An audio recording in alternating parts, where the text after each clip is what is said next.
Gloire à notre Dieu, nous bénissons le nom de l'Éternel qui nous fait la grâce en cette journée. Nous bénissons Dieu, Jésus-Christ, qui est mort pour nous, qui est ressuscité. Et nous poursuivons avec cette thématique-là de la mentalité du royaume. Le dernier aspect que nous allons aujourd'hui mettre en avant, c'est la sagesse du royaume. La sagesse du royaume. Durant tout ce mois de juin, nous avons parlé de la mentalité du royaume avec pour verset principal Romains chapitre 12, le verset 2. Et aujourd'hui, nous allons finir cette série d'enseignements sur ce thème avec la sagesse du royaume. Bien-aimés, nous allons prier et recommander ce temps de prédication à l'Éternel notre Dieu. Excellent Père, nous voulons t'honorer, nous voulons te magnifier, nous te disons grand merci pour tes bienfaits. Saint-Esprit, prends le contrôle, que tout ce qui sera fait dit soit à la gloire de notre Seigneur Jésus-Christ.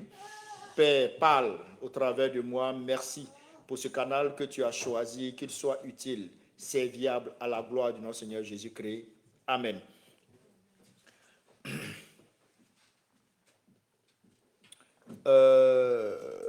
On va lire nos deux tests. On a deux tests principaux. Il y a Jacques, chapitre 3, le verset 17. Jacques 3, le verset 17. Et puis après, on aura Proverbe, chapitre 4, le verset 7. Jacques 3, 17, Proverbe 4, 7. Donc, Jacques 3, 17 nous dit ceci. Voilà. La sagesse d'en haut, on va se tenir debout pour ceux qui le peuvent. La sagesse d'en haut est premièrement pure, ensuite pacifique, modérée, conciliante, pleine de miséricorde et de bons fruits, exempte de duplicité, d'hypocrisie. Amen. Et l'autre passage est contenu dans le livre des Proverbes. Proverbe chapitre 4, le verset 7. Proverbe 4, 7, il est dit, « Voici le commencement de la sagesse. Acquiert la sagesse et avec tout ce que tu possèdes, acquiert l'intelligence. » Amen. Veuillez vous asseoir.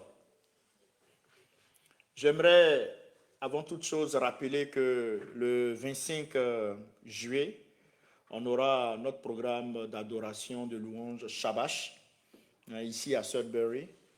C'est l'occasion de rappeler encore, d'inviter le peuple de Dieu à intercéder, prier pour ce moment, afin que le réveil spirituel qui a été annoncé sur le Canada, sur cette partie de l'Ontario, oui, s'intensifie, s'intensifie, et que les âmes viennent à Jésus. Mon cœur, selon la mission que le Seigneur m'a donnée, c'est d'avoir des disciples de Jésus, pas des membres d'église. Voilà. Si un disciple devient membre d'une église, c'est parfait. Mais avoir des disciples de Jésus, c'est-à-dire qui sont hors de l'église, mais qui reflètent Jésus-Christ. Voilà, qui travaillent pour Jésus partout où on les appelle. Et ça, c'est important, d'être vraiment des témoins vivants. Et je crois en cela. Et cela va se faire au nom de Jésus-Christ. On aura des disciples de Jésus-Christ. Pas des membres d'église, des personnes qui prennent le nom d'une église pour se promener. Non, on veut des personnes qui prennent le nom de Jésus pour se promener. C'est ce qui est important. Et nous aurons aussi en fin d'année, dans le mois de décembre, une campagne d'évangélisation encore en Afrique de l'Ouest, en Côte d'Ivoire. Donc nous vous demandons de prier. Voilà, de prier. Et des âmes ont été gagnées déjà en mi-année. Voilà, en mai, lorsqu'on était dans une autre localité de l'Afrique, en Côte d'Ivoire, des âmes ont été gagnées, aidées, secourues. Ils ont pu dire, l'Église m'a visité, Jésus m'a relevé. C'était vraiment extraordinaire. Et cela encore va se refaire en fin d'année à la gloire de notre Seigneur Jésus-Christ. Amen. Bien-aimés, la mentalité du royaume. C'est pour moi aussi l'occasion de dire merci à tous ceux-là qui étaient là à la veillée. Voilà, nous avons eu le temps de rentrer dans les détails. C'était excellent. Ouais, c'est vrai, j'étais l'orateur principal, mais on a eu des temps de prière, c'était pertinent. C'était puissant. Et je vous invite, autant que faire que se peut, toutes les fois où vous pourrez, de vous organiser pour participer. C'est enrichissant, ça fait du bien. Que le Seigneur vous bénisse au nom puissant de Jésus-Christ. Amen. Bien-aimés, pourquoi parler de sagesse? On peut s'interroger. Pourquoi devons-nous parler de sagesse? On peut avoir de l'intelligence sans sagesse. On peut, bien aimé, avoir des diplômes sans discernement. On peut avoir des opportunités sans savoir les gérer. Je suis toujours en train de tenter de répondre à cette question. Pourquoi parler de sagesse de nos jours? Pourquoi parler de sagesse dans l'Église? Pourquoi parler de sagesse à notre communauté? Pourquoi parler de sagesse à nos frères, à nos sœurs? Bien-aimés, la sagesse du royaume, ce n'est pas seulement savoir quoi faire. Non, la sagesse du royaume, bien-aimé, c'est voir comme Dieu voit. La sagesse du royaume, c'est voir comme Dieu voit. C'est choisir comme Dieu veut. C'est agir d'une manière qui glorifie Christ. Donc tu vois comme Dieu voit, tu choisis comme Dieu choisit et tu agis comme Dieu agit. D'une manière qui glorifie Christ. C'est en cela qu'on parle de la sagesse du royaume. Voyez-vous, bien-aimés, Romains chapitre 12, le verset 2, nous donne une vérité à laquelle nous nous sommes accommodés, habitués, mais par moments sans la percer, sans la comprendre. Il est dit, ne vous conformez pas, bien-aimés, au siècle présent, mais soyez transformés par le renouvellement de l'intelligence, afin que vous discerniez quelle est la volonté de Dieu, ce qui est bon, agréable et parfait. C'est profond. Pour dire quoi? Bien-aimé, que la sagesse du royaume commence par une intelligence renouvelée. La sagesse du royaume commence par une intelligence renouvelée. Bien-aimé, j'aimerais vous conter l'histoire de deux constructeurs. Ils ont décidé tous deux de bâtir une maison. Voyez-vous. Donc, deux hommes voulaient bâtir une maison, belle maison. La concurrence, les opposants, on dit, bon, chacun construisez, hein, et à la fin, on choisira qui a bâti la belle maison. Et puis, cette personne aura le marché en tant que tel, hein, suivant. Le premier était très pressé parce qu'il voulait faire ses preuves pour avoir le marché. Il était très pressé et il choisit un terrain facile. Il choisit un terrain qui était visible, un terrain qui était agréable selon lui. Parce que ce terrain était accessible, facile, visible, facilement, parce qu'il veut se faire voir pour avoir le marché. Donc, il construit rapidement. Rapidement, il a construit la maison. Et tous ceux qui observaient cette maison étaient en admiration. Parce qu'en peu de temps, aujourd'hui, pour les appels d'offres, on voit les projets immobiliers. Les États ont besoin de quelqu'un qui va vite faire le projet, tout et tout, tout et tout. Et puis donner l'offre à cet opérateur-là pour réaliser les projets immobiliers. Donc, il s'est empressé, il a fait sa maison.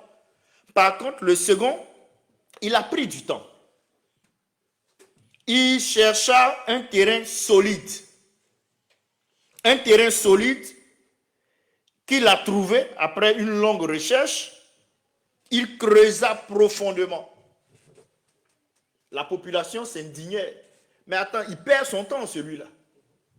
L'autre, il a pratiquement fini, il a fini. Nous sommes en admiration. Mais lui, il ne fait que creuser et il va en dessous. Fais sortir quelque chose, tu vas en bas. Il creusait profondément. Les gens ont commencé à se moquer de lui.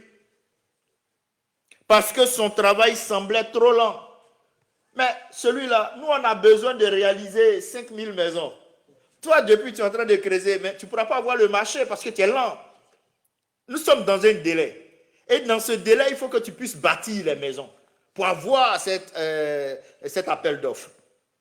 Mais il a pris son temps, il a creusé, parce que c'était 2 maisons témoins qu'il devait produire. Et à partir des 2 maisons témoins, on allait choisir le meilleur qui allait avoir le marché pour ce marché d'immobilier. Il creusa profondément. Les gens se moquaient de lui parce qu'ils trouvaient son travail lent. Mais bien aimé, un facteur imprévu arriva. Et ce facteur imprévu, là, permettez-moi de l'appeler une tempête. Une tempête est arrivée. La première maison s'effondra. Elle s'est effondrée, la première maison. Par contre, la seconde maison, où le monsieur a pris son temps, il a fait la fondation. Cette maison est restée debout pendant la tempête. Cette maison est restée debout pendant la tempête. Bien aimé, si je vous demandais quelle était la différence, que me direz-vous des 2 maisons?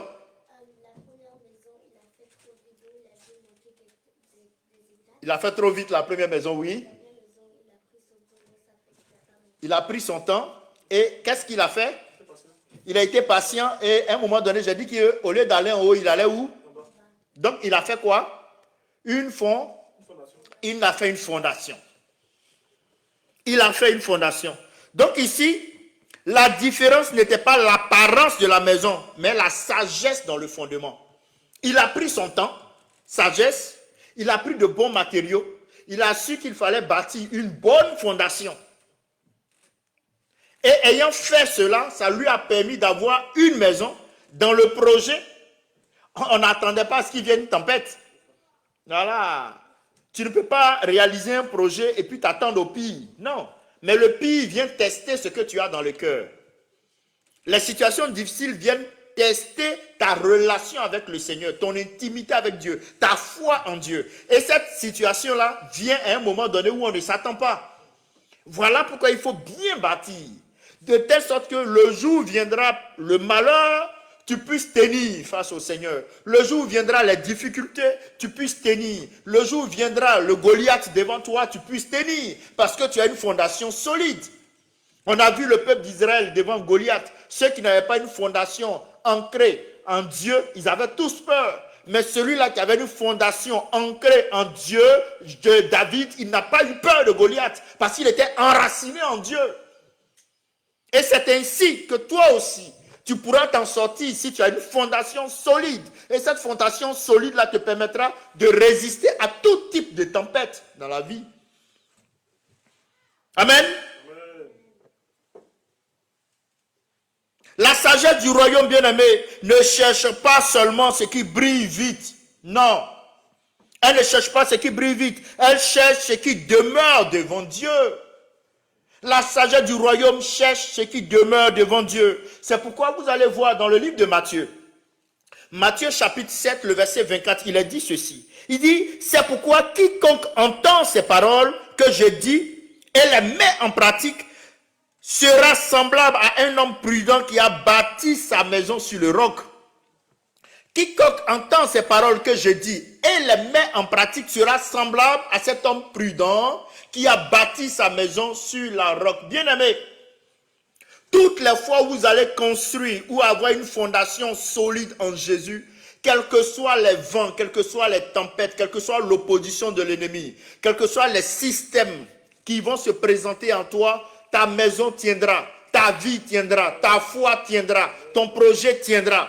Parce que ce projet est enraciné en Jésus-Christ. Ce projet n'est pas enraciné en la sagesse humaine, n'est pas enraciné en la chair, mais enraciné en Jésus-Christ. Bien-aimé, Proverbe chapitre 4, le verset 7, notre texte de base qu'on a lu, dit, voici le commencement de la sagesse.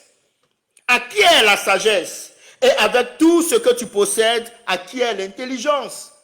à qui est la sagesse et avec tout ce que tu possèdes, à qui est l'intelligence. Jacques chapitre 3, le verset 17, vient encore peaufiner cela en nous disant ceci, que la sagesse d'en haut est premièrement pure, elle est premièrement ensuite pacifique, modérée, conciliante, pleine de miséricorde et de bons fruits, exempte de duplicité, d'hypocrisie. Bien-aimés, cela nous emmène à comprendre que Jacques est en train de nous dire, on va le vérifier ensemble. D'abord, je vais dire que c'est une petite analyse que je fais. J'ai l'impression que Jacques est en train de nous dire qu'il y a deux types de sagesse. En tout cas, deux groupes. Peut-être à l'intérieur, on peut définir encore des séquences, des sous-groupes, mais il y a deux groupes. Le premier groupe, c'est la sagesse naturelle, c'est-à-dire la sagesse de l'homme. La sagesse, selon l'homme, c'est la capacité de bien utiliser la connaissance. On voit nos doyens qui s'asseyent sur les baobabs. On dit, mais ce vieux, il est sage. Pourquoi? Parce qu'il a la capacité de bien utiliser ses connaissances. C'est un vieux sage. Quand on voit sa barbe blanche, on dit oui, ces années passées lui donnent d'avoir des verbes conséquents. Ça, c'est la sagesse naturelle. Donc, une personne intelligente, vous allez voir, une personne intelligente sait beaucoup de choses. On est tous d'accord. Une personne sage applique correctement ce qu'elle sait. Ça vous donne une petite différence entre la personne intelligente et la personne sage. Une bonne petite définition. Bien aimé, quelqu'un peut connaître, on est tous d'accord pour nous à qui le Seigneur a fait la grâce de conduire. Tu peux connaître les codes de la route, mais conduire dangereusement. C'est-à-dire tu as la connaissance, mais il te manque de sagesse. C'est la sagesse qui va t'emmener à conduire prudemment. Donc tu peux avoir la connaissance et manquer de sagesse. C'est dangereux, tu deviens un danger. Tu deviens un danger. Il a l'information, mais il lui manque la sagesse. Et c'est là la sagesse naturelle. Et j'en viens maintenant à la sagesse spirituelle. Donc la sagesse d'en haut. Bien-aimé, la sagesse du royaume, c'est la capacité de vivre selon la pensée de Dieu. Voilà. C'est la capacité de vivre selon la pensée de Dieu. Et à ce niveau aussi, il y a des gens qui savent la Bible. Je connais beaucoup de personnes qui vous citent la Bible, mais qui vivent dans le péché. C'est un manque de sagesse. Ils ont la connaissance, mais ils n'ont pas la capacité d'appliquer cette connaissance-là. Ils manquent de sagesse. Même s'il a la connaissance biblique. Il va te citer un verset, mais il n'applique pas le verset. C'est pour finir, pour te dire, bon, fais ce que je dis, ne fais pas ce que je fais. Oh, ça, c'est pas bon. C'est pas bon. Bien-aimé, cette sagesse-là vient de Dieu, la sagesse du royaume. Elle vient de sa parole. Elle vient de la crainte de Dieu. Elle vient de la direction du Saint-Esprit. Elle vient de l'union avec Jésus-Christ. C'est pourquoi Proverbe chapitre 9, le verset 10 nous dit ceci. Le commencement de la sagesse, c'est la crainte de l'Éternel. Et la science des saints, c'est l'intelligence. Le commencement de la sagesse, c'est la crainte de l'Éternel. Et la science des saints, c'est l'intelligence. Bien-aimé, la vraie sagesse commence quand l'homme cesse d'être son propre centre. Quand tu cesses d'être ton propre centre et tu reconnais que Dieu est ton Seigneur, c'est en ce moment-là que ta sagesse commence. Parce que tu ne t'appuies pas sur tes connaissances pour accomplir ce que tu veux accomplir pour toi, mais tu t'appuies sur la pensée de Dieu, sur les promesses de Dieu pour les appliquer. C'est en cela que tu es sage, selon le royaume. Et cela m'amène, bien aimé, à vous présenter 8 points, rapidement, qui soutiennent cette thématique de la sagesse du royaume. Nous sommes tous appelés à être sages. Nous sommes tous appelés à impacter notre environnement. Mais pour pouvoir impacter cet environnement, il nous faut avoir la sagesse divine. Il nous faut avoir la sagesse divine. C'est pourquoi, bien aimés, je vous invite dans un premier point à noter que la sagesse du royaume vient d'en haut. Voilà. La sagesse du royaume vient d'en haut. Et je parlais de Jacques. Jacques a défini deux types de sagesse. Nous allons ensemble les voir. Dans Jacques chapitre 3, le verset 17, il dit la sagesse d'en haut. Pour dire quoi? Que Jacques distingue ici deux sagesses. La sagesse d'en haut et la sagesse d'en bas. D'en bas, on retrouve cette expression, deux versets en dessous, donc Jacques chapitre 3, le verset 15. Il dit là-bas, cette sagesse n'est point celle qui vient d'en haut, mais elle est terrestre, charnelle et diabolique. Parlant de la sagesse d'en bas. La sagesse d'en bas qui ne vient pas de Dieu, mais qui vient de la chair. Qui ne vient pas de la pensée de Dieu, mais qui vient de la pensée de l'homme. Qui ne vient pas des promesses de Dieu, mais qui vient des promesses des hommes. Cette pensée-là est charnelle, elle est diabolique, dit-il. Bien aimé, toutes les sagesses ne viennent pas de Dieu. C'est pourquoi le vieux qui est assis sous le baobab, c'est vrai, dans le village, il est déclaré sage. Dans l'État, il est déclaré sage. On dit, voici le collège des sages. Voici le groupe des sages. Ceux-là qui résolvent les problèmes de la nation. Ceux-là qui résolvent les problèmes, les conflits entre nations. Mais bien aimé, si ces idées qui partent à résoudre les problèmes ne sont pas appuyées sur la pensée de Dieu, oh non, on dit, selon Jacques, que ce sont des pensées diaboliques. C'est une sagesse diabolique.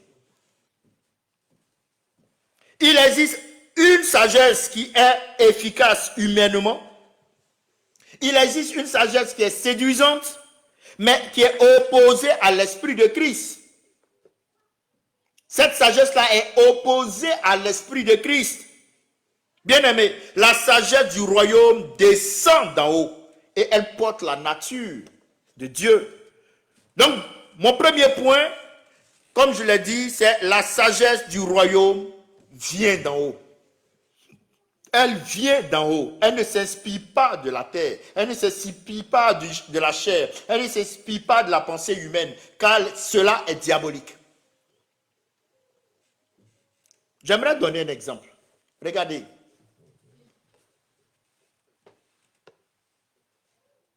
Quand vous prenez l'eau d'une source, l'eau d'une source pure, elle garde sa qualité de source. C'est-à-dire, elle garde sa qualité d'eau pure, de source. Vous allez à une source, on voit les bouteilles d'eau minérale. On vante l'eau minérale parce qu'on dit que voici la source où on l'a recueillie. Donc, elle garde la qualité de sa nature d'origine. On est d'accord? Mais, si la source est polluée, est-ce que ce qui coule sera aussi pollué? Si la source est polluée, ce qui coule sera aussi pollué? Oui. Si la source est polluée, ce qui va couler va être aussi pollué. La source, c'est de là tu viens. Mais si de là tu viens est pollué, ce qui va couler sera aussi pollué. Je veux simplement dire ceci. Une décision peut sembler intelligente, mais si sa source, c'est l'orgueil, si la source de ton intelligence, là, c'est la peur, si la source de ton intelligence, là, c'est la convoitise, elle n'est pas sagesse du royaume.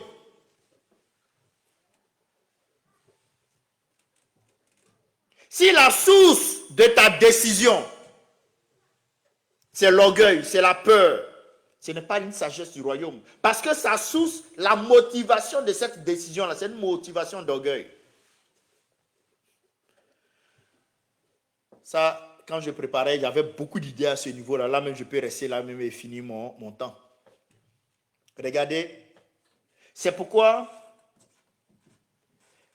les offrandes, les dîmes, les dons, si tu ne le, la Bible dit, il faut le faire selon ce que tu as résolu. Et puis avec joie.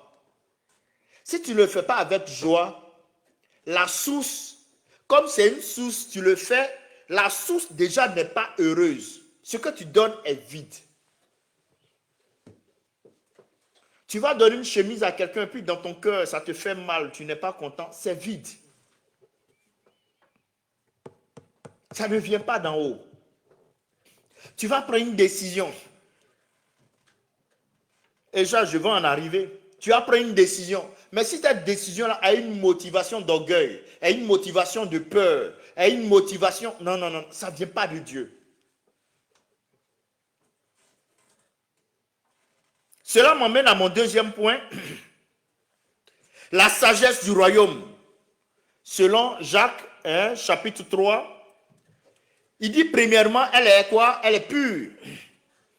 Donc la sagesse du royaume, voici une caractéristique qui va faire une parfaite distinction entre la sagesse du monde et puis la sagesse d'en haut, du royaume. La sagesse du royaume est premièrement, elle est pure. Jacques 3, 17. Donc Jacques place la pureté avant la paix, la réussite et les fruits. La pureté. La pureté, c'est la sanctification. La sagesse du royaume ne sacrifie jamais la sainteté pour obtenir les résultats. C'est pourquoi il faut toujours te poser la question. Quand, généralement, les gens sont dans des débats de tu peux avoir 3 femmes, tu peux avoir 2 femmes, c'est pas trop, tu peux faire ci, tu peux faire ça. Non. Est-ce qu'il y a la sanctification dedans? C'est ça. Est-ce qu'il y a la sanctification? Tu veux aller travailler dans tel secteur, tu vas aller travailler dans telle structure. Est-ce que c'est une structure pour ceux-là qui viennent poser la question, est-ce que le chrétien doit travailler dans boîte de nuit? Mais déjà, avant de venir poser, si toi-même tu as un esprit de sanctification, tu ne peux même pas venir poser cette question-là publiquement. Mais c'est parce que la sanctification n'est pas là que beaucoup se disent que c'est possible que je puisse travailler dans une... On fait quoi dans une boîte de nuit? Ce qu'on fait là-bas, c'est ça? Non. Donc le chrétien ne peut pas y aller. Il ne faut pas avoir venir vous dire ce que tu as envie de faire. Tu veux qu'un homme de Dieu vienne te dire non et puis tu as dit l'homme de Dieu il n'est pas bon, il est tant, alors que tu sais que la Bible dit c'est pas bon. La sagesse du royaume est pure. Donc tout ce que tu fais là, ça doit être marqué par la sanctification. Si ce n'est pas marqué par la sanctification, il y a un problème. Il faut te revoir. Il ne faut pas venir remettre en cause la parole de Dieu. Il ne faut pas venir remettre en cause Dieu. Est-ce que ta décision que tu prends là, c'est une décision qui est pure? Toi, tu es chrétienne, tu t'es marié, tu commences à marcher avec un jeune qui n'est pas chrétien. Est-ce que c'est pur? Ce n'est pas une décision qui est pure. Maintenant, quand l'église va te dire c'est pas bon, tu vas en vouloir à l'église, tu vas dire tu quittes l'église, tu t'en vas. Mais regarde la base d'abord. Ton choix, tes relations, est-ce que c'est pur? Est-ce qu'il y a la sainteté, la sanctification dedans? Il faut regarder ça d'abord. Donc c'est ce que Jacques nous dit ici. Hein. Je suis là pour vous expliquer la parole. On doit revenir aux fondamentaux.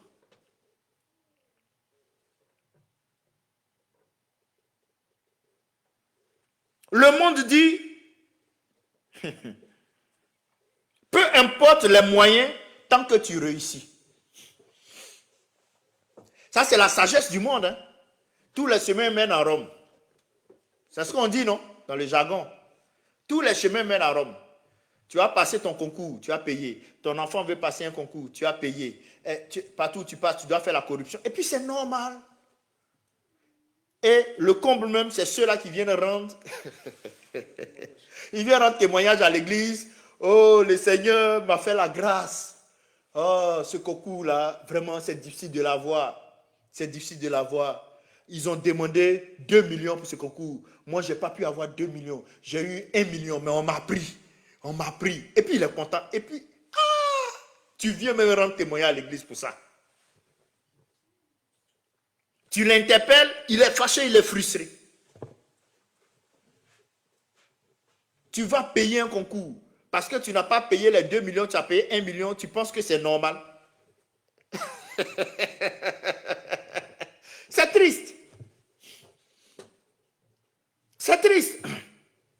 Le monde dit, peu importe les moyens, tant que tu réussis. On va te dire, pour avoir ce travail, il faut un droit de cuissage. Toi, tu es chrétien, tu es chrétienne. Tu es conscient de ça, que tu es chrétien. Selon toi, tu rentres entre deux murs, tu acceptes ça. Et puis tu viens devant les gens. Venir sauter, tu es heureux, tu as eu le travail. Tu viens rendre témoignage. Alors que dans le secret, il n'y a pas eu sanctification. Dans le secret, il n'y a pas du tout eu de sanctification qui t'a permis. Tu as utilisé tous les moyens pour atteindre ton objectif. Même jusqu'à cracher sur les autres. D'autres, tu as menti sur ton collègue. Tu as donné des faussetés sur ton collègue pour que tu puisses avoir la promotion. Et tu vas venir à l'église rendre témoignage de ça. Et on ne doit pas parler. La sagesse divine, elle est d'abord pure.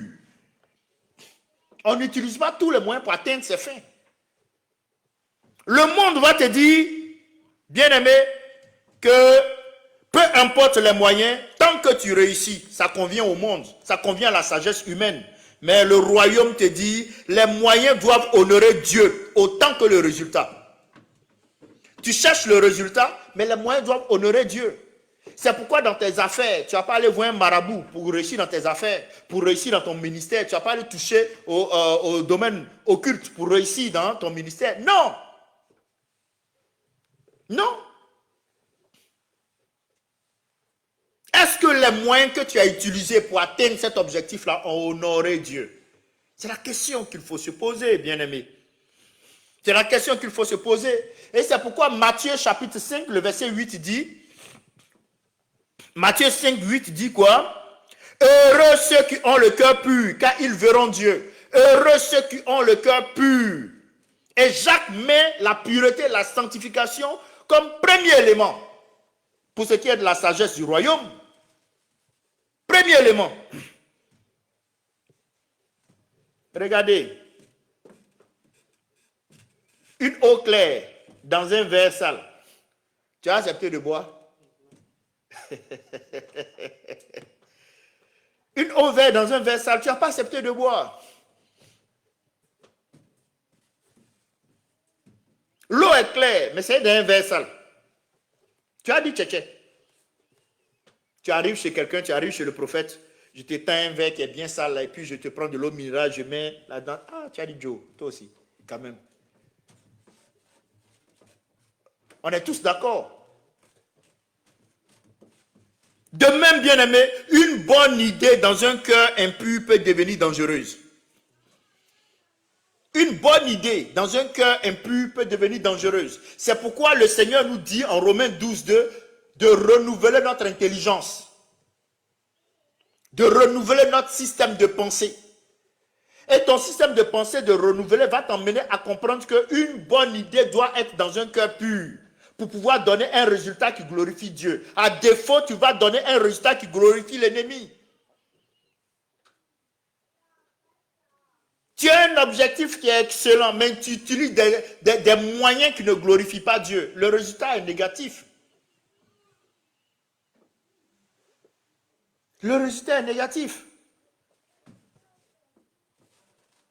Tu vas aller voler, tuer pour avoir des milliards et puis dire que tu vas venir aider le prophète à construire les hôpitaux qu'il veut construire, l'orphelinat, l'église qu'il veut construire, tout ça. Mais attends, ça ne passe pas. Tu as dit non, comme le prophète a des défis financiers, tu vas aller te prostituer pour venir. Ça ne passe pas. Ça ne passe pas. Tu es allé dans l'occultisme pour avoir tel... Ça ne passe pas. Il faut que ce soit pur. Le moyen que tu utilises soit pur. Avant de prendre une décision, bien-aimé, demande-toi, est-ce que c'est pur? Est-ce que ta décision là est pure? Est-ce que c'est vrai? Est-ce que cela honore Christ? Pose-toi la question. Est-ce que je pourrais le présenter devant Dieu sans honte? Est-ce que tu pourras présenter ta décision à Dieu sans honte? Tu sais que le monsieur là, il a déjà 2 femmes, ou bien il a déjà une femme. et toi, on vient te proposer d'être deuxième femme. Tu es chrétienne. Tu acceptes. Et tu veux que l'église t'accompagne. Ah! Pourquoi vous aimez donner migraine aux gens?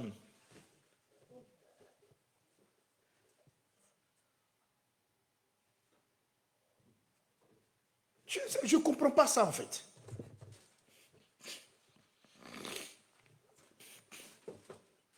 Tu sais qu'il a deux femmes. Toi, tu viens troisième ou bien tu viens deuxième. Tu es chrétienne. Et là, maintenant, pour te faire plaisir dans la tête, tu vas aller chercher ceux-là qui disent oui, la polygamie est bonne, la polygamie est bonne. Quoi? Bien-aimé, quand Dieu a créé Adam, il a créé Ève. On n'a pas vu une troisième femme qu'il a créée. Prenez ça déjà. Allez au plan originel de Dieu. Tous ceux dans la Bible qui étaient polygames là, mais il n'y a eu que des problèmes. Que des problèmes. Présentez-moi un qui était polygame, il n'y a pas eu de problèmes. Eux tous, il y a eu des problèmes. Eux tous.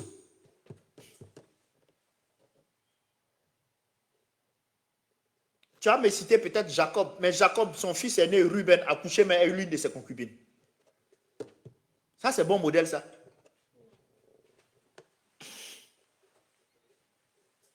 Eux tous. Et comme vous, jeunes, vous aimez bien citer Salomon, mais Salomon, il a fini idolâtre.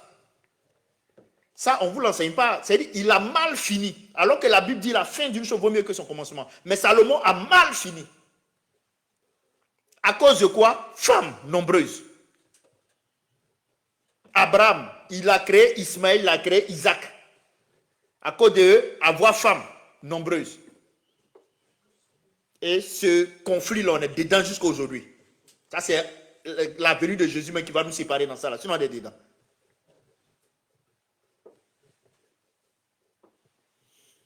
Donc, quand tu veux prendre une décision, pose-toi toujours la question, est-ce que c'est pur? Est-ce que ça, là, si je présente à Dieu, c'est bon? Est-ce que ça glorifie Jésus-Christ? Cela m'amène à mon troisième, le troisième point.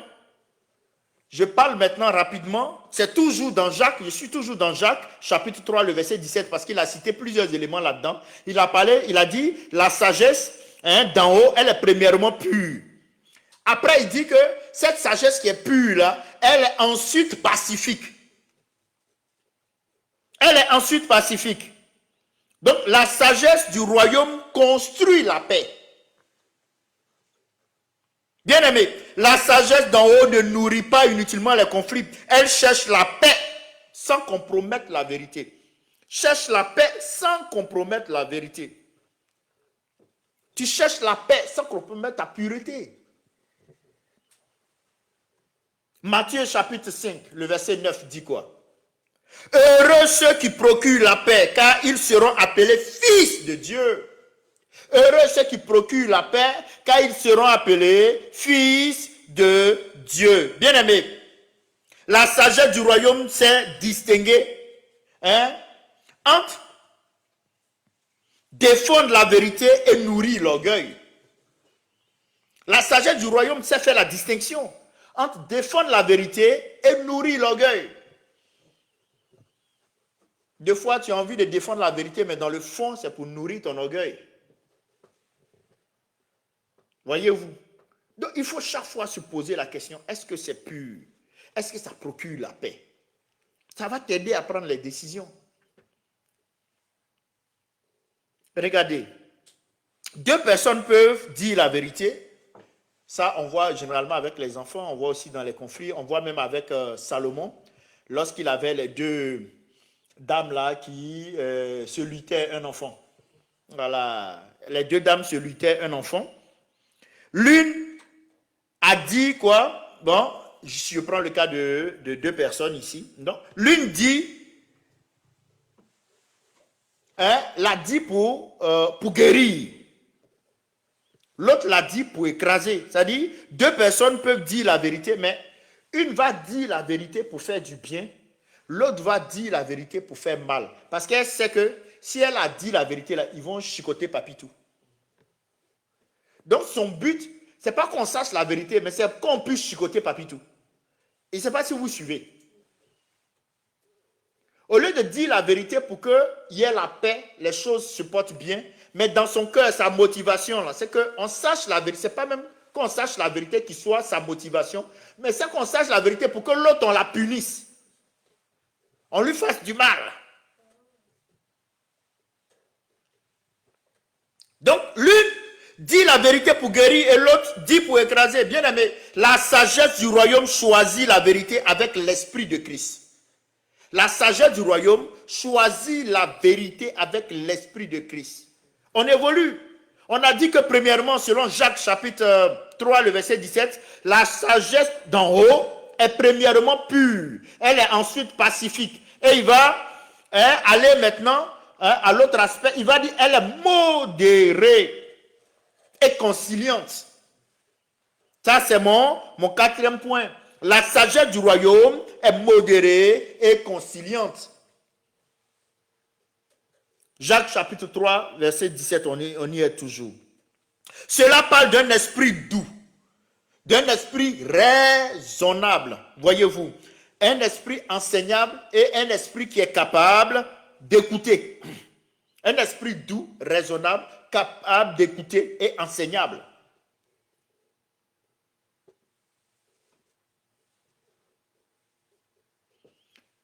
C'est une sagesse qui n'est pas la sagesse du royaume. Ce n'est pas une sagesse qui est cassante, qui ne vient pas pour être dure, pour briser, pour détruire. Non, elle n'est pas orgueilleuse.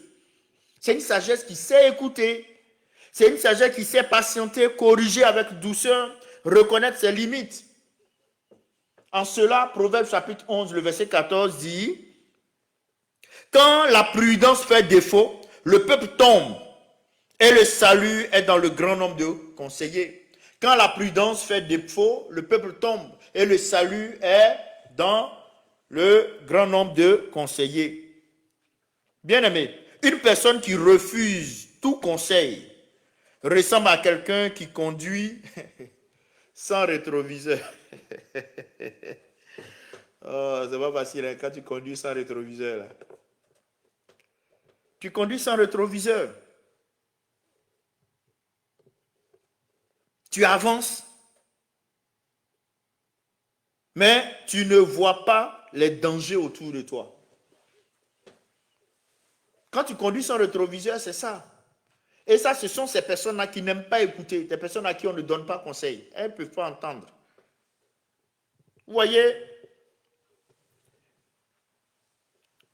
la sagesse du royaume nous apprend à demander conseil. C'est de l'humilité, demander conseil. La sagesse du royaume nous apprend surtout, avant les grandes décisions, à demander conseil. Les grandes décisions comme le mariage, il faut demander conseil. Les grandes décisions sur les finances, il faut demander conseil. Les grandes décisions sur le ministère, il faut demander conseil.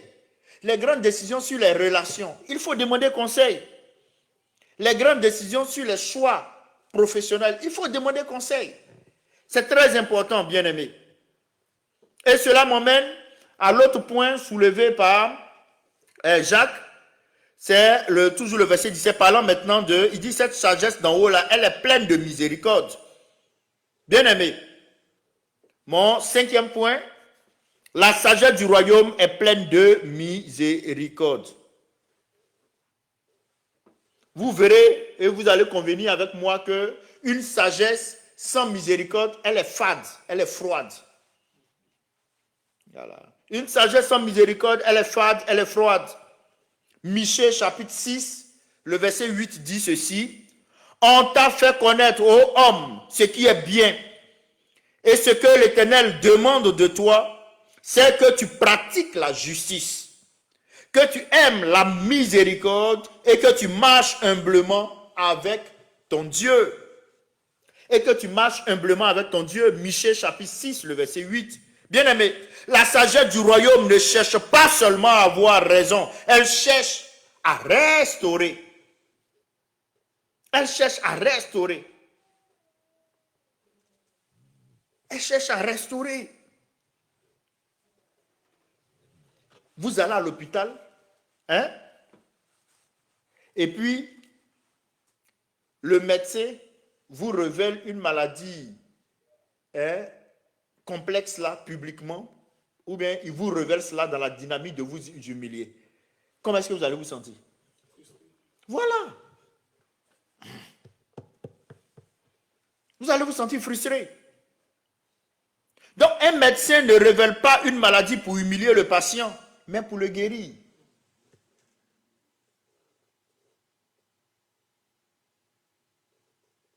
Quand il te révèle ta maladie, c'est pour te guérir, ce n'est pas pour t'humilier. De même, bien-aimé, la sagesse de Dieu corrige pour sauver. La sagesse de Dieu corrige pourquoi? Pour guérir. C'est pourquoi on vous dira que la vérité, quoi, ça rougit. Ça ne les casse pas. Ça rougit, mais ça ne les casse pas. Voilà. Aujourd'hui, beaucoup ne veulent même pas que leurs yeux rougissent, mais ils veulent qu'ils soient cassés. Après, pour te poursuivre encore, de venir soigner l'œil. Non, il vaut mieux que ce soit rougi et que ça ne se casse pas. Donc, accepte qu'on te dise la vérité. Accepte qu'on te donne des conseils. Mon sixième point, bien-aimé, toujours dans le texte de Jacques, chapitre 3, le verset 17, merci. Parlant, il dit, elle est pleine de bons fruits. Voilà. Elle est pleine de bons fruits. La sagesse du royaume produit de bons fruits. Bien-aimé, elle produit de bons fruits. J'aimerais vous dire que la sagesse se reconnaît à ses fruits. Oui. Le Seigneur l'a dit en Matthieu chapitre 7, le verset 16. Il a dit, vous les reconnaîtrez à leurs fruits.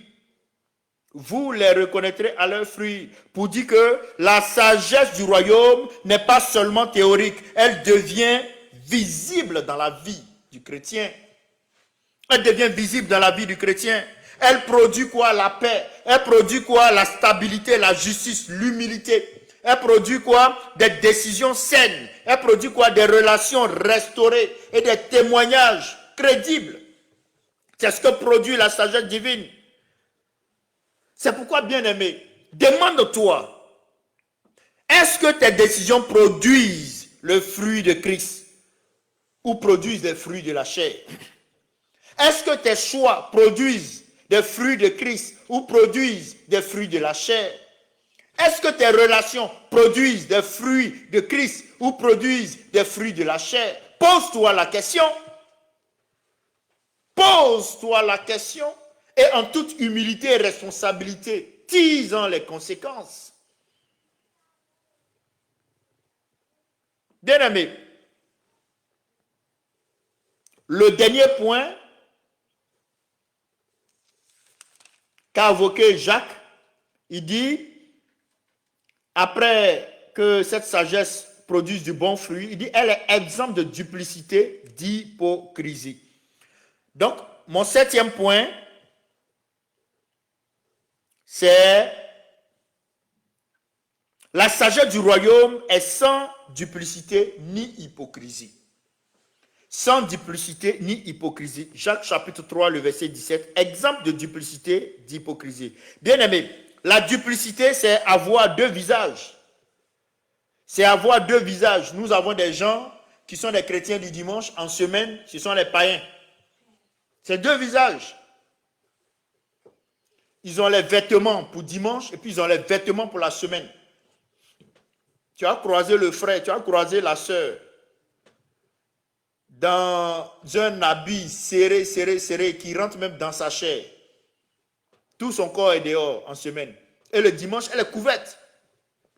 Bon, Dieu merci, au moins elle respecte Dieu. Dans sa vie couverte, elle vient. Bien, sa vie couverte, elle vient. Mais en semaine, tu te demandes si c'est la même sœur que tu as vue dimanche à l'église. Est-ce que c'est la même sœur? Avec le maquillage, avec les apparats. Mais tu dis, c'est carrément une autre personne. C'est une duplicité. C'est une duplicité. Tu n'es pas la même personne partout. Tu n'es pas constant partout. La personne, tu vas la voir dimanche à l'église, elle est timide. Pour bouger, même chanter, c'est difficile. Mais il faut la voir dans la rue, en train de faire du Congo, ça. Tu es dépassé. Est-ce que c'est la même personne? La personne à l'église ne participe à aucune activité, mais tu as la voix dehors. C'est elle qui soulève les bâches des bars et les casiers de bière. Tu vas les voir dans les activités mondaines, très engagées. Actuellement, il y a le football, donc parlons du football. Tu vas les voir dans les activités, on dit quoi, les fun club, bien fun zone. Très motivés. Mais quand il s'agit de l'œuvre de Dieu, timidité, pas d'idée. Pas d'idée du tout. Mais quand il s'agit des trucs du monde, pour qu'on puisse organiser des fêtes du monde, on puisse boire, on puisse faire le show, les idées viennent. Mais quand il s'agit de Dieu, il n'y a plus d'idées. Duplicité. Duplicité. La sagesse d'en haut ne dit pas ça pour te faire mal. C'est pour t'emmener à comprendre. Parce que des fois même, tu n'es même pas conscient. Voilà. Tu n'es même pas conscient de ce que tu fais. Des fois, ta crainte même de mal te comporter devant Dieu fait qu'à l'église, tu es tellement sérieux parce que tu as peur de déconner devant le Seigneur. Mais dans le monde, tu te dis tu es à l'aise en fait. Donc, ça fait que là-bas, je suis pas en train de donner des excuses, mais des fois, d'autres se comportent ainsi. Pas parce qu'ils ont un péché, mais des fois, ils ne comprennent pas, c'est l'ignorance. C'est l'ignorance. Vous voyez, le psaume 51, le verset 8, dit ceci. Il dit, mais tu veux que la vérité soit au fond de mon cœur. Mais tu veux que la vérité soit au fond de mon cœur. Soyons vrais en tout temps. La vérité soit au fond de mon cœur. Bien aimé, un masque peut impressionner les hommes, mais il ne trompe pas Dieu. Un masque peut impressionner les hommes, mais il ne trompe pas Dieu. Voilà. Il ne trompe pas Dieu.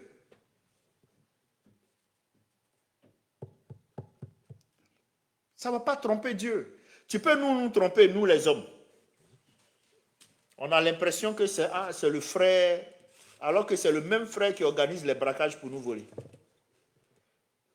Mais quand tu le vois après, bien habillé, bien chic, là, c'est lui le coupeur de route. Je regardais un truc comique là, un jeune qui va dans un autre quartier pour aller voler.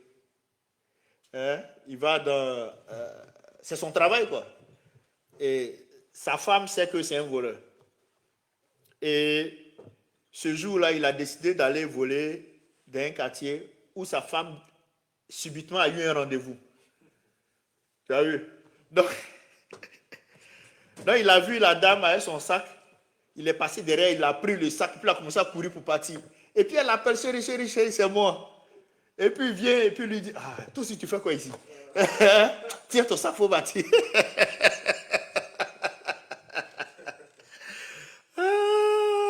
Et tiens ton sac, faut partir. Donc en semaine, il est voleur, mais dimanche, c'est un chrétien exemplaire. Vous voyez, il va dans d'autres villes aller commettre la fornication, l'adultère. Le dimanche, quand il revient de sa mission, c'est le gars clean. Tu n'as même pas savoir qu'il allait en mission, il allait faire des bêtises. Il revient. Hypocrisie, duplicité. Le Seigneur t'interpelle pour que tu changes. Il t'aime. Jésus t'aime.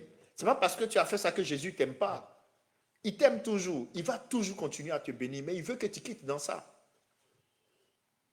Il veut que tu quittes dans ça, que tu puisses comprendre que la sagesse du royaume, elle est d'abord pure. Donc, ce que tu fais là, il doit avoir la sanctification dedans.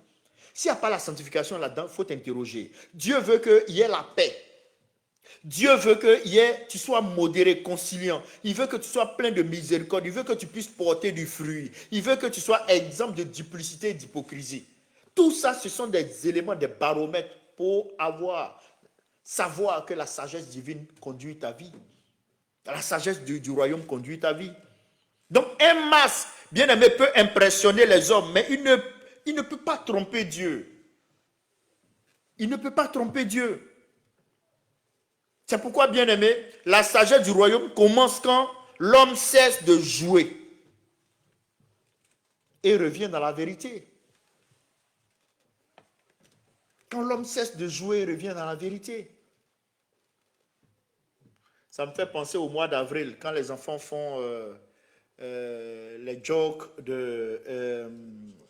les poissons, on dit poissons d'avril. Il y a des jokes. Plaisanteries d'avril, quand ils le font. Quand ils te disent quelque chose, et puis après, toi tu penses que c'est vrai, on te dit non, c'était juste pour rire. Voyez-vous. C'était juste pour rire. Non, juste pour dire que nous devons dire la vérité. Hein? Nous devons être vrais. Et comme le dit le psaume 51, verset 8, mais si tu veux que la vérité... Il dit quoi? Mais tu veux que la vérité soit au fond de mon cœur. C'est la volonté de Dieu que la vérité soit au fond de notre cœur. Bien-aimé, mon 8e point et mon dernier, à ce niveau-là, par rapport à Jacques, il a dit... non, j'ai fini avec Jacques. Mon dernier point, je le prends dans mon second passage, Proverbe 4, 7. Parlant maintenant de la sagesse doit être recherchée comme un trésor. Voyez-vous, Proverbe 4, le verset 7 a dit, à qui est la sagesse? Hein? Et avec ça, achète l'intelligence. À qui est la sagesse? Et avec ça, achète l'intelligence. Le texte montre, c'est une urgence en fait. C'est une urgence, bien-aimé. Voilà. C'est une urgence. Et regardez, c'est en train de nous dire que la sagesse doit être poursuivie. Tu ne peux pas dire que tu as atteint la sagesse, donc c'est fini. Non, tu dois poursuivre la sagesse. Tu dois poursuivre la sagesse, bien-aimé. Et en cela, Proverbe chapitre 2, 4 à 5, vous pourrez tout lire, mais je dis brièvement. Il est dit, si tu la cherches comme l'argent, si tu la poursuis comme un trésor, alors tu comprendras la crainte de l'Éternel. Alors que nous disons que la sagesse, le commencement de la sagesse, c'est la crainte de l'Éternel. Voyez-vous. Donc, ça nous montre un processus, quelque chose qui ne finit pas, quelque chose qu'on cherche à avoir. Il dit, si tu la cherches comme de l'argent, si tu la poursuis comme un trésor, alors, je vois dans les jeux de chasse au trésor, comment est-ce que les gens s'organisent pour chasser les trésors. Ils prennent même des moyens pour aller dans les mers, chercher. On voit dans certains films, ils vont aller chercher une pièce ici, d'un autre pays, les rassembler pour aller retrouver le trésor ailleurs. C'est ainsi qu'il faut chasser la sagesse. Il faut la rechercher. Il faut la rechercher. Bien-aimé, la sagesse ne tombe pas toujours sur des personnes négligentes. Elle se révèle à ceux qui la cherchent. Donc la négligence ici n'a pas sa place. Personne ne trouve un trésor en marchant de façon distraite. Non, il faut chercher. On creuse, on cherche et on persévère. Ceux qui vont chercher l'or, les diamants, mais ils ne se promènent pas comme ça et puis leurs pieds cognent. Oh non, ils vont creuser. D'autres même vont rentrer, ils vont faire des souterrains, rentrer dans les mines. Quand tu regardes les émissions, mais tu vois, ils peuvent te faire comment on appelle, comment est-ce qu'on appelle ça? Ils vont te creuser le sol sur 500 mètres et rentrer là-dedans de façon, quand il y a éboulement, mais ils meurent. Mais ils vont chercher ce minerai qui coûte cher. Là. Ils vont chercher ce minerai qui est important.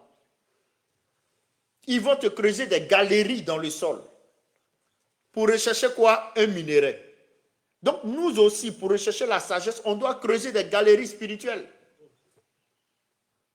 Et je vais en venir, je vais donner comment est-ce qu'on peut accéder à cette sagesse. Bien-aimé, personne ne trouve un trésor en marchant. On creuse, on cherche et on persévère. On creuse, on cherche et on persévère. Il faut creuser, il faut chercher, il faut persévérer. Chercher la sagesse, bien-aimé, dans la parole. Il faut chercher la sagesse dans la prière. Il faut chercher la sagesse dans les conseils. Il faut avoir de bons conseillers. Il faut chercher la sagesse dans l'obéissance. Il faut chercher la sagesse dans l'expérience sanctifiée. Oui, avec ça, nous pouvons avoir la sagesse de Dieu, la sagesse du royaume.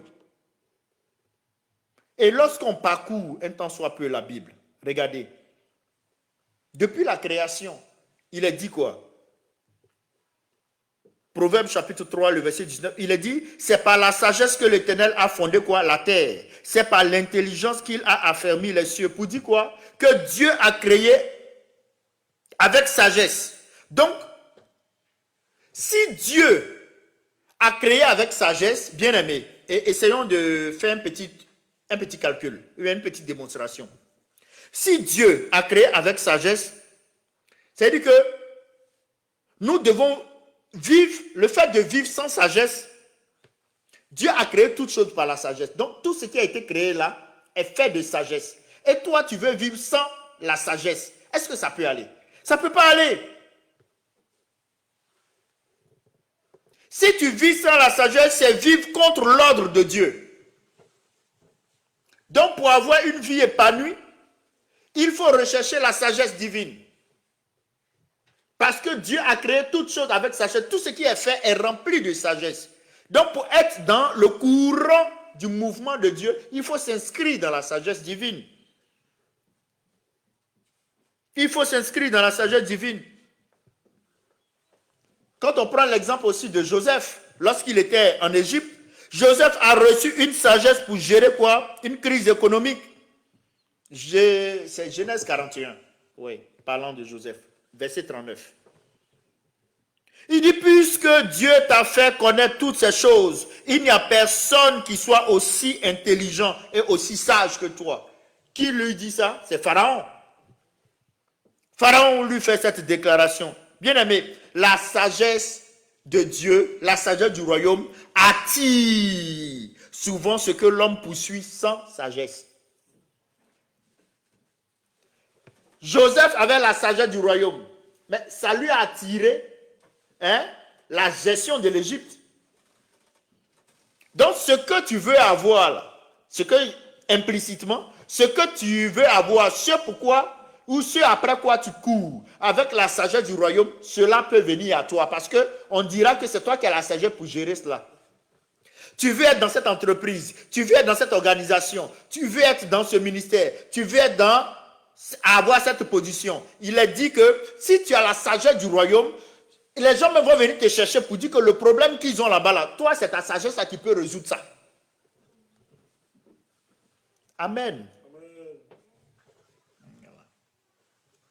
Donc, c'est de courir après Dieu. Et puis, ce que tu veux là va courir après toi. Est-ce qu'on comprend? Mais si tu cours après ce que tu veux et puis tu laisses Dieu, ce après quoi tu cours là va continuer à courir, tu ne l'auras pas. Donc, pour que ça vienne à toi, cours vers Dieu, ça va venir à toi. La sagesse attire souvent ce que l'homme poursuit sans sagesse. Et j'aimerais prendre l'exemple de Daniel. Daniel chapitre 1, le verset 17, pour montrer toujours la sagesse. Dieu a accordé à lui et ses amis, donc c'est les 4, une science de l'intelligence et dans toutes les lettres de la sagesse. Voyez-vous, Dieu leur a accordé cette sagesse-là dans tout, mais ça fait quoi? Ça a tiré la gouvernance des royaumes à eux. Vrai ou faux? C'est ce que la Bible dit. Ils n'ont jamais fait j'ai l'honneur. Ils n'ont jamais dit je vais aller à Babylone pour aller être. Non, mais comme ils étaient sages, on dit venez diriger les royaumes. Donc quand tu es sage selon Dieu, ça attire à toi la gestion que tu dois avoir. La domination que tu dois avoir, le pouvoir que tu dois avoir. Sois sage au nom de Dieu, que la sagesse du royaume s'asseye dans ta vie, s'attache à toi, au nom puissant de Jésus-Christ. Daniel montre que la sagesse du royaume peut briller, même dans un système étranger à Dieu. Donc tu n'as pas besoin de te compromettre. Tu n'as pas besoin de te compromettre. Vis la sagesse du royaume. Sois attaché à Dieu, quel que soit l'endroit où tu es. Tu es dans une entreprise perverse. Tu es dans une entreprise qui renie Dieu. Mais toi, sois celui-là qui est sel et lumière. Tu es dans un pays qui ne craint pas le Seigneur. Toi, crains le Seigneur. Tu es dans une famille qui ne sert pas le Seigneur, qui ne craint pas Dieu. Toi, crains Dieu. Eux-mêmes, ils vont t'appeler pour dire, viens nous diriger.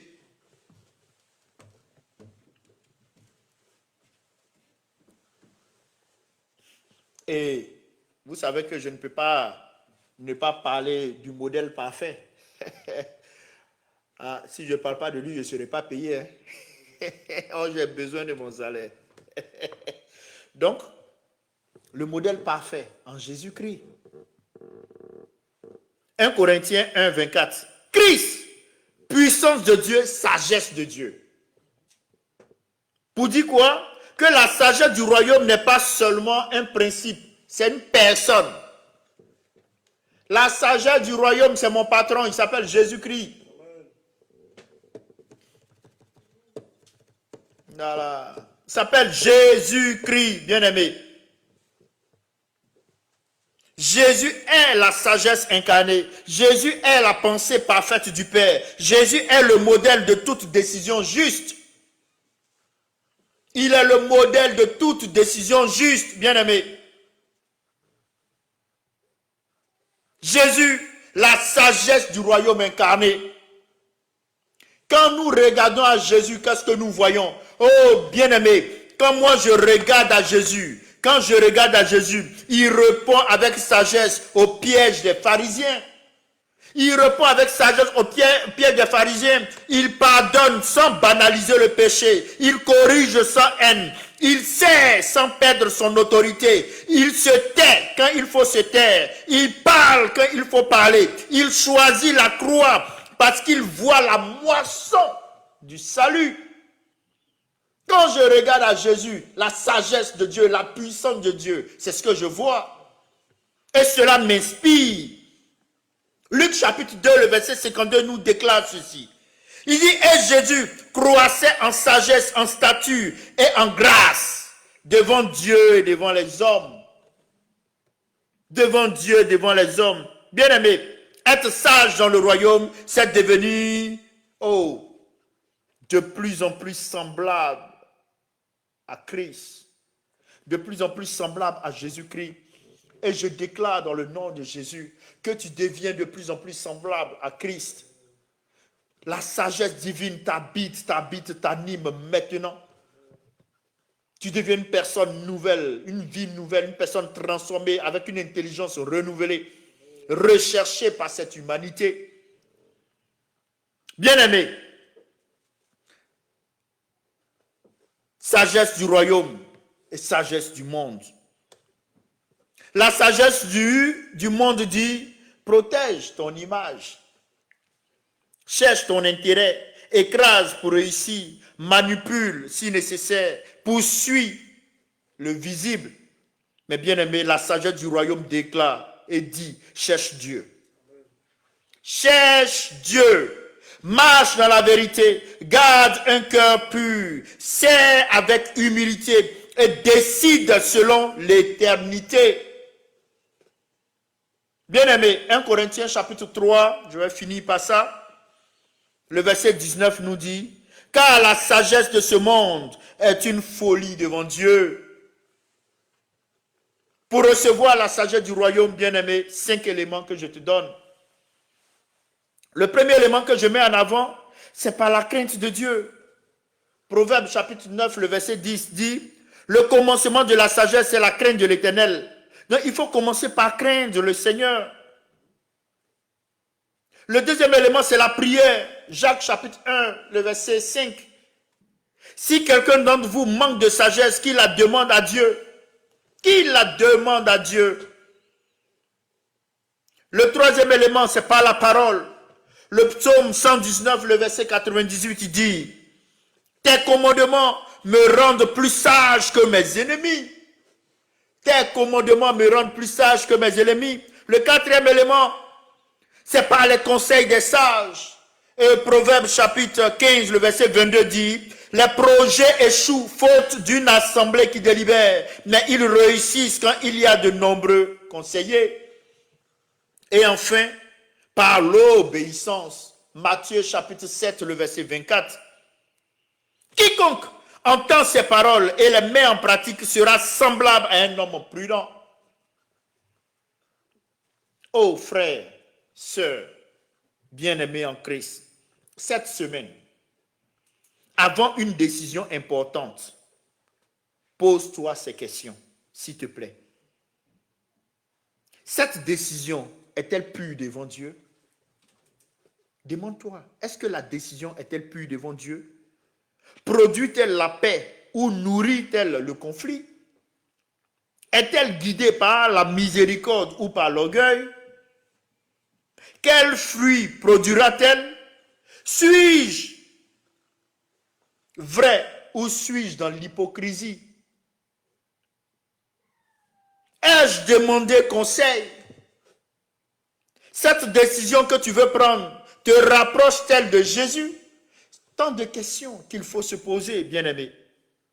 C'est pourquoi j'aimerais dire à ton cœur, et là je veux parler à ton cœur maintenant. Je veux parler à ton cœur maintenant. Et je veux que ton cœur entende que la sagesse du royaume ne se trouve pas seulement dans des méthodes. Non, non. Elle se trouve en Jésus-Christ. Voilà. C'est vrai, j'ai donné des astuces, il faut faire ça, mais va rencontrer le maître. Quand tu as rencontré le maître, il va déposer cela en toi. Si tu veux la vraie sagesse, bien-aimé, viens à Jésus-Christ. Toi qui m'entends, n'endurcis pas ton cœur. Viens à Jésus-Christ. Il est la sagesse de Dieu. Jésus est la lumière dans la confusion. Jésus est le chemin dans l'incertitude. Jésus est la vérité face au mensonge. Jésus est la vie face à la mort. C'est pourquoi d'un cœur repentant et d'un cœur d'amour, d'un cœur humble, je t'invite à venir à Jésus. Le cœur qui revient à Jésus reçoit la lumière pour marcher. Si tu m'entends, ce n'est pas trop tard. Le Seigneur veut te relever. Viens à lui, ouvre-lui ton cœur. Bien-aimé, je finis en disant ceci. La mentalité du royaume ne peut pas exister sans la sagesse du royaume. Nous sommes en train de clôturer notre thème du mois. La sagesse d'en haut, bien-aimé, cette sagesse-là, elle est pure. Elle est pacifique, elle est modérée, elle est conciliante, elle est miséricordieuse, elle est fructueuse et elle est vraie. Et cette sagesse d'en haut se trouve pleinement en la personne de Jésus-Christ. Donc, bien-aimé, ne cherche pas seulement à être intelligent, cherche à être sage selon le cœur de Dieu. Car l'intelligence peut te faire avancer rapidement, mais seule la sagesse de Dieu te fera avancer dans la bonne direction. Que cela se fasse maintenant au nom de Jésus-Christ. Que la sagesse divine te fasse avancer dans la bonne direction au nom puissant de Jésus-Christ. Amen. On va se tenir debout et ensemble, nous allons prier, nous allons prier. Tu vas demander la sagesse à Dieu. Que cette sagesse d'en haut soit ton partage, qu'elle coule. La source, c'est Dieu. Et la source est pure. Et que cette sagesse pure la descende. Qu'elle descende, qu'elle descende, qu'elle descende, qu'elle descende. Nous sommes en bas. Et oui, l'eau coule toujours vers le bas. Que la grâce, la faveur de Dieu descende sur nous qui sommes sur terre. Les cieux sont les cieux de l'Éternel. Et la terre sont la terre. Sont l'héritage des fils de Dieu. Il a donné la terre à ses fils. Il a donné la terre à ses enfants que nous sommes. Que la grâce descende sur nous. Que la sagesse du royaume descende sur nous. Oh Dieu, Seigneur, notre Seigneur Jésus. Tu es la sagesse de Dieu. Délivre-nous de la sagesse terrestre, de la sagesse charnelle, de la sagesse orgueilleuse. Donne-nous la sagesse d'en haut. Qu'elle soit pure, qu'elle soit paisible, humble, miséricordieuse et pleine de fruits. Renouvelle notre intelligence afin que nous discernions ta volonté en tout temps. Que nos décisions, nos paroles, nos actions reflètent ton caractère, Seigneur. Ramène nos cœurs à toi et fais de nous des témoins sages de ton royaume. Oh, que cela se fasse maintenant, au nom puissant de notre Seigneur Jésus-Christ. Ensemble, bien-aimés, nous pouvons dire Amen, Amen, Amen, Amen, Amen, Amen, Amen. Gloire à Jésus-Christ. Amen, Amen, Amen. Veuillez vous asseoir. Veuillez vous asseoir, que le Seigneur vous bénisse. Je tiens à rappeler que nous avons nos programmes hebdomadaires, les temps d'intercession dans la nuit du lundi au mardi, avec les fuseaux horaires de l'Occident, de l'Afrique. Là, et mardi, nous avons consultant la Bible. Jeudi, la nuit du mercredi au jeudi, nous avons connecté à la source d'eau vive. Mais le mercredi à 6 heures du soir, nous avons l'étude biblique ici à l'église, au temple. Et les vendredis soirs, nous avons des temps de prière et de guérison. Et samedi, on aura un enseignement didascalia à la gloire de notre Seigneur Jésus-Christ. À la gloire de notre Seigneur Jésus-Christ. Je crois que je peux donner le thème du didascalia de ce samedi. Attends, 30 secondes, je trouve là. Voilà. Donc, ce samedi 6, c'est le samedi 4 juillet, le thème, ce serait la parole de Dieu. Voilà, la parole de Dieu. La parole de Dieu. Donc, nous allons ensemble réfléchir sur la parole de Dieu pour ce samedi 4 juillet. Que le Seigneur bénisse cette fin de mois, que la porte de juillet s'ouvre pour vous avec de bonnes nouvelles, avec l'amour de Dieu, avec cette capacité d'une vie de foi, d'une marche dans l'esprit. Vous voyez, d'une vie renouvelée en Jésus-Christ, d'une compréhension renouvelée, d'une intelligence nouvelle et de l'accomplissement. Oui, ce ministère, c'est le ministère de l'accomplissement. Nous accomplissons. Tout esprit de non-accomplissement ici n'a pas de place, est chassé. Tout ce que nous commençons, nous l'achevons.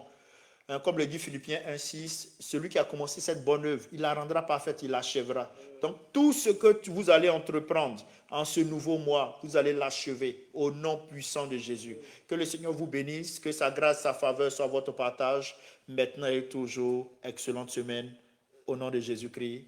Je vous aime, Jésus vous aime encore plus. Soyez bénis. À bientôt. Amen. Amen.